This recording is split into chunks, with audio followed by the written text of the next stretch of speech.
Here's a problem in your homework for Chapter 6, Section 2, where you're basically asked to construct a confidence interval to estimate a population mean. And we've decided in this case that this would involve using a t-distribution because we've first got a large sample size, it's more than 30, and second, we do not know the standard deviation of the population, so we have to use the standard deviation of the sample as its estimate. So the basic format for a confidence interval for a mean using the t-distribution looks like this. You take your sample average x bar, which we often refer to as our point estimate, plus or minus the margin of error. And in the blue box, I have all of the components of the margin of error, which we've learned quite a bit about previously.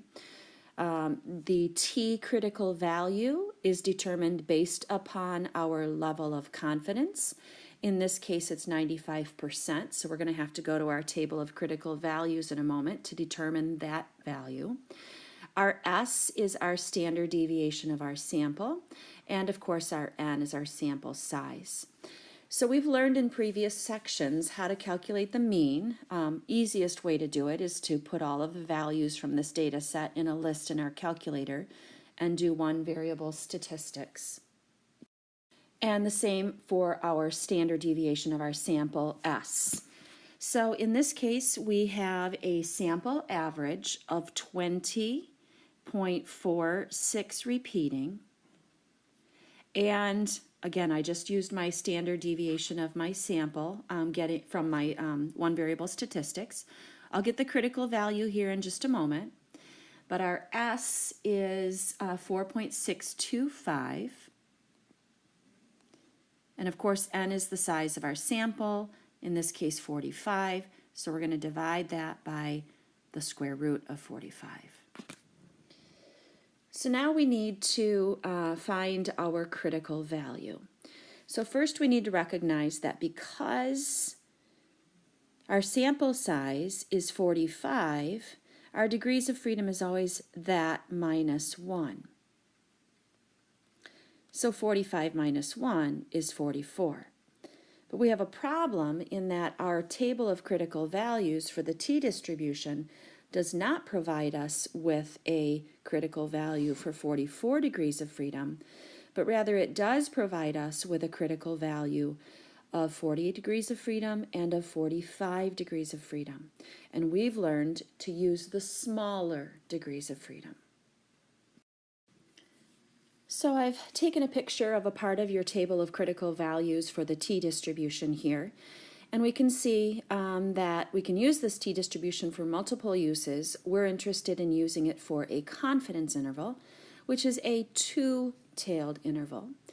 And so we are, in this case, constructing a 95% confidence interval, which means in the two tails, we have 5%. So we're going to need to go to this column that has a 5% in the two-tail row. And then we're also going to need to identify, again, our degrees of freedom. And our degrees of freedom here is 44, which is between 40 and 45, but we need to use the smaller degrees of freedom.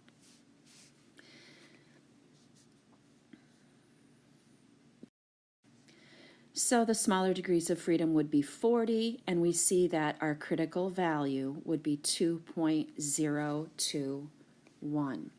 Now what that basically means, guys, is that in a t-distribution, if you want to, with 40 degrees of freedom, I should say, if you want to capture the middle 95% of that distribution, you must go out 2.021 standard deviations from the center of that distribution to capture the middle 95%.